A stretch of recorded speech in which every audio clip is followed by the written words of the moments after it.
Hello everyone, welcome to our class. My name is Ko-Chen Lee. In today's sections, we will talk about performance analysis and logging. And this is today's outline. We will first start with introductions and how to establish performance baselines.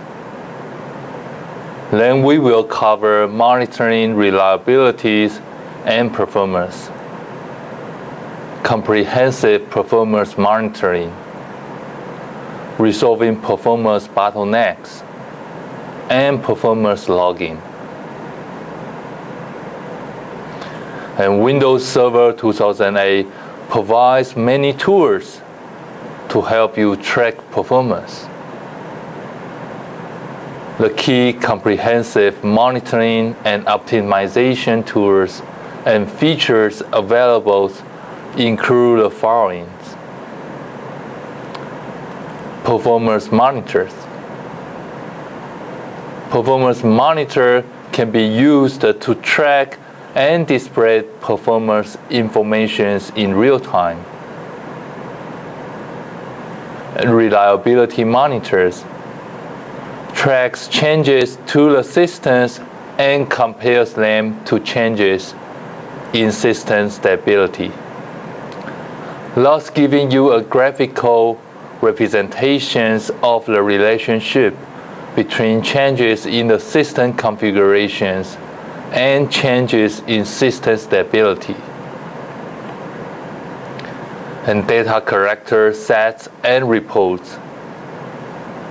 Data character sets can be considered to be the logging counterpart to performance monitors. By using data character sets, you can recall performance information in real time and store it in a log so that it can be analyzed in a report later. Performance counter alerts. Performance counter alerts can be used to notify the users when certain events occurred or when certain performance thresholds are reached. And before discussing each of these tools in turn, let's look at how you can establish performance baselines. And one of the key reasons for tracking performance information is to establish a baseline for computers that allows you to compare past performance with current performance. And there are several types of baselines you can use, including the following. Post-installation baselines. A post-installation baseline is a performance label that is meant to represent the way a computer performs after installing all the roles, services, features, and applications that will be used on the systems. And typical usage baselines. A typical usage baseline is a performance label that is meant to represent average usage conditions and serve as a starting point against which you can measure future performance. Test baselines. A test baseline is a performance label you use during testing of a system. In the test lab, you might want to simulate peak usage loads and test how the system performs under these conditions. And monitoring reliability and performance. The Reliability and Performance Monitor Console is the tool of choice for monitoring a system's reliability and performance. With the reliability and performance node selected, you see an overview of resource usage. The resource usage statistics are broken down into 4 utilization categories. CPU. CPU shows the current CPU utilization and the maximum CPU utilization. Disk shows the number of kilobytes per second being read from or returned to disk and the highest percentage usage. And network shows the current network bandwidth utilizations in kilobytes and the percentage of total bandwidth utilization. And memory shows the current memory utilizations and the number of hard forks occurring per second. In reliability and performance, you will find performance monitors and reliability monitors under the monitoring tools node. Performance monitor graphically displays statistics for the set of performance parameters you have selected for display. And these performance parameters are referred to as counters. When you install additional roles, role services, and features on a system, performance monitors might be updated with a set of counters for tracking performance of the related components. And you can update counters when you install additional services and applications as well. And reliability monitor, shown in figure, tracks changes to the servers and compares them to changes in system stability. And in this way, you can see a graphical representation of the relationship between changes in the system configuration and changes in system stability. By recording software installation, software removal, application failures, hardware failures, and the Windows failure events, as well as key events regarding the configuration of the server. And you can see a timeline of changes in both the servers and its reliabilities, and then use this information to pinpoint changes that are causing problems with stability. Reliability and Performance Monitor is a tool designed to track and display performance information in real time. It gathers information on any performance parameters you have configured for monitoring and presents it using a graphical display. Using Performance Monitor when you start a Reliability and Performance Monitor console. And you can access Performance Monitor by expanding the monitoring tools node and then selecting Performance Monitor. Each performance item you want to monitor is defined by the following 3 components. Performance objects represents any system components that has a set of measurable properties. A performance object can be a physical part of operating system, such as the memory, the processors, or the paging file. A logical component, such as a logical disk or print queue. Or a software element, such as a process or a thread. Performance object instance represents single occurrence of performance objects.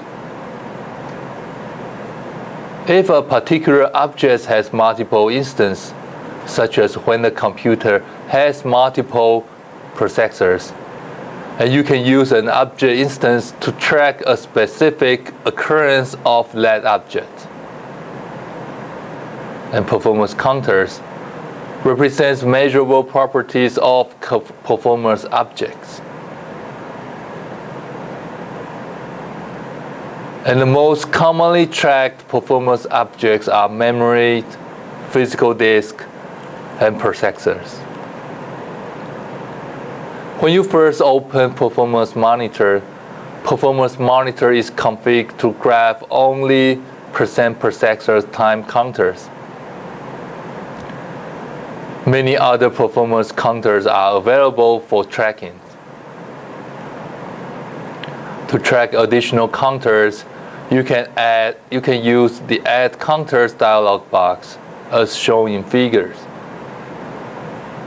After you have displayed the Add Counters dialog box, you can select objects and counters to track by completing these steps. First, in the Select Counters from Computer box. And second, adding counters to track is easy. Select the type of object you want to work with, such as memory. Third, when you select an object or any of its counters, you will in most cases see the related instance. Fourth, repeat step 2 and 3 to add other performance parameters. Performance Monitor can present counter statistics in several different ways. By default, it graphs the statistics. A graph is useful when you are tracking a limited number of counters because you can view historical data for each counters that you are working with. And by default, Performance Monitor samples the counters once every second and updates the graph over a 100-second duration. This means at any given time there can be up to 100 seconds worth of data on the graph. If you change the sample interval and directions, you can get more information into chart. For example, if you set the sample interval to once every 10 seconds and the duration to 1,000 seconds, and you can get up to 1,000 seconds or about 17 minutes worth of data on the graph.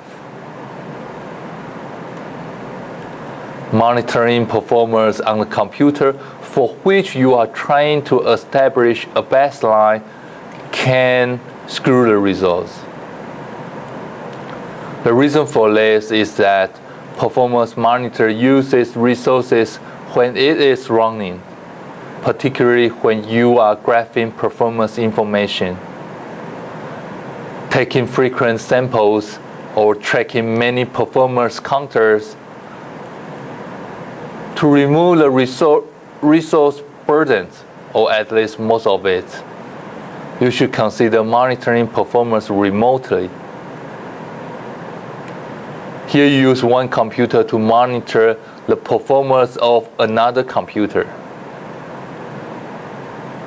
Although this does generate some extra network traffic, you will get more accurate results for the monitored computer because you are not using its resources for monitoring.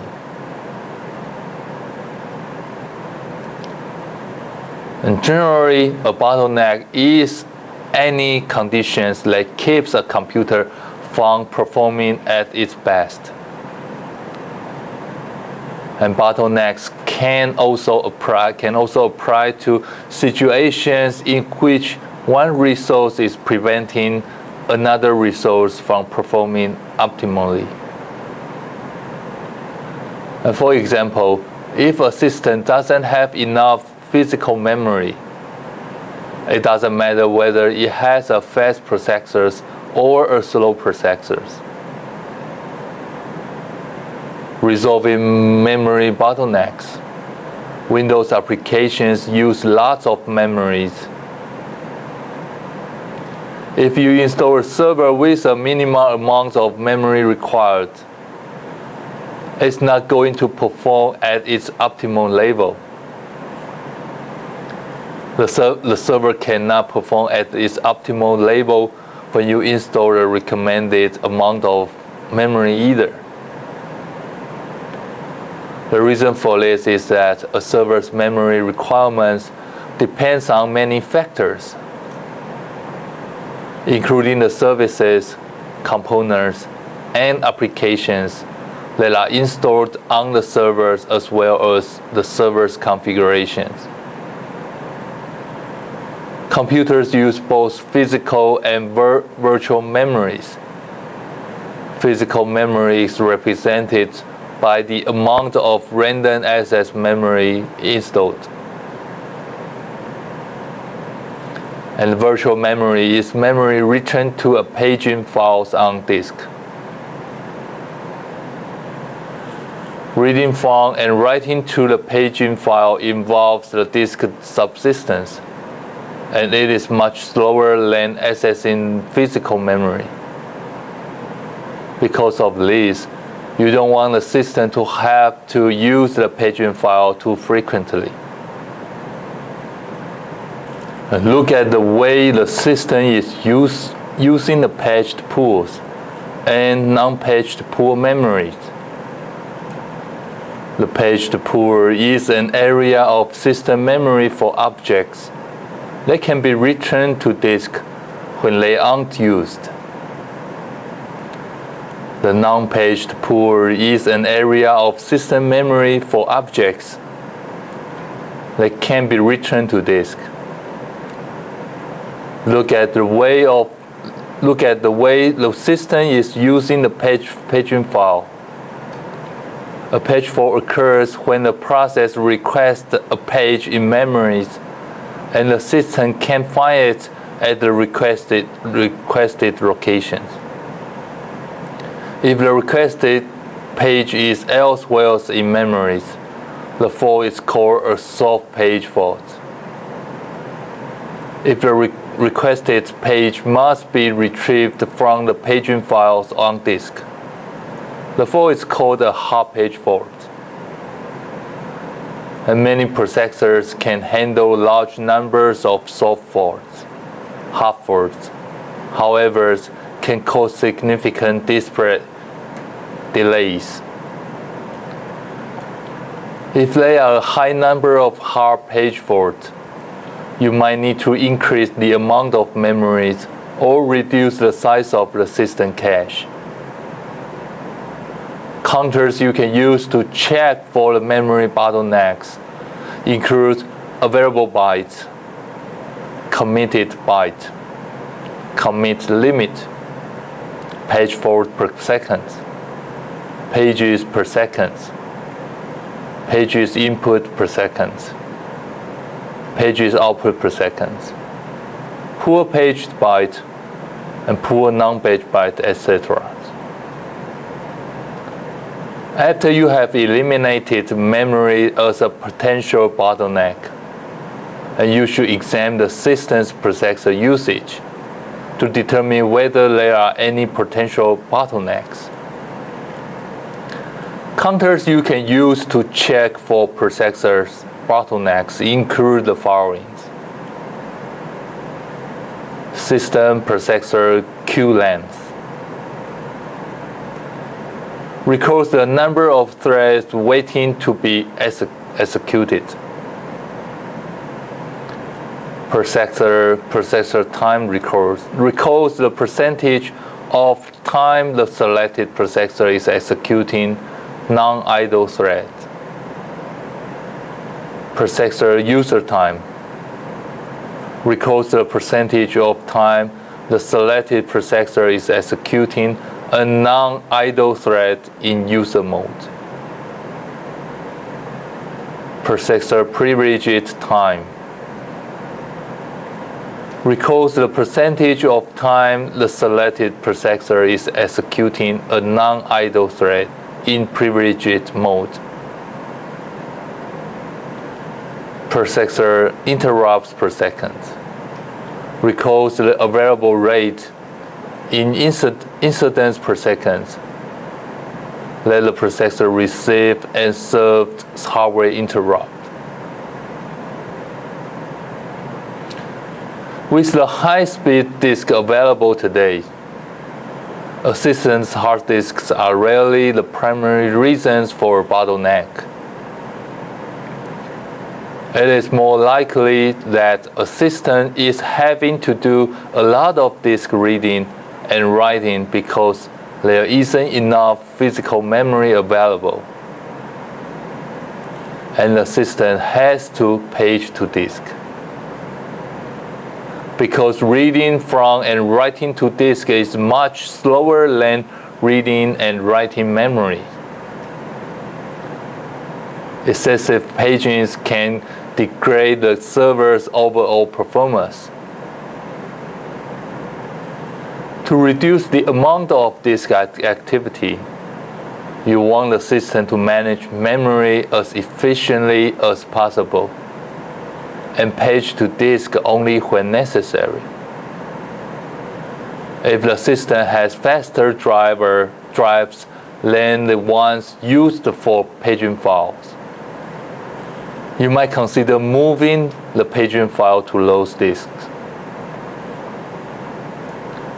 If the system has one or more drives that are doing most of the work and other drives that are mostly idle, you might be able to improve performance by balancing the load across the drives most efficiently.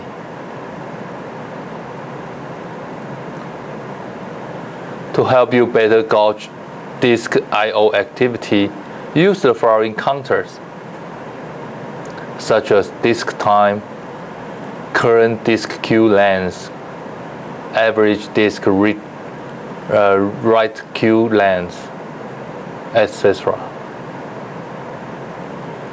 And the network that connects your computers is critically important. Its responsiveness or lack thereof weighs off heavily on the way users perceive the responsiveness of their computers and any computers to which they connect. And counters you can use to check network activity and look for bottlenecks include the following: network interface bytes, total seconds, records the rates at which bytes are sent and received over a network adapter. A network interface, current bandwidth. Estimated the current bandwidth for the selected network adapter in bits per second. A network interface, bytes received per second. Records the rate at which bytes are received over a network adapter. Network interface, bytes sent per second. Records the rate at which bytes are sent over a network adapter. And Windows Server 2008 introduced data collector sets and reports. Data collector sets allow you to specify sets of performance objects and counters that you want to track. When you have created a data collector set, you can easily start or stop monitoring the performance objects and counters included in the set. And you can use a single data set to generate multiple performance counters and trace logs. Assign access controls to manage who can access collected data. Create multiple run schedules and stop conditions for monitoring. And use Data Manager to control the size of collected data and reporting. And generate reports based on collected data. And data character set types includes configuration. The configuration type is for data characters that record changes to particular registry paths. And trace type is the data characters that record performance data whenever related event occurs. And performance counters. The performance counter type is for data characters that record data on selected counters when a predetermined interval has elapsed. And when you are troubleshooting problems, you will often want to log performance data over extended period of time, and then review the data to analyze the results. For each data character that has been or is currently active, and you will find related data character reports. As with data character sets themselves, data character reports are usually organized into two general categories: user-defined and systems. And you can modify the report details, configuring performance counter alerts. And you can alert to notify you when certain events occurs or when certain performance thresholds are reached. And you can send these alerts as network messages and as events that are logged in the application event log. And you can also configure alerts to start applications and performance log. And monitoring performance from the command line. And Windows Server 2008 includes a command line utility called typeput for writing performance data to the command line. And you can use it to monitor the performance of both local and remote computers. Analyzing trace log at the command line. And you can examine trace log data by using traceput's command line utility. Trace reports processes trace logs and allows you to generate trace analysis reports and dump files for events generated. The available parameters for type wrap are summarized in table. And the parameters for trace wrap are summarized in the table.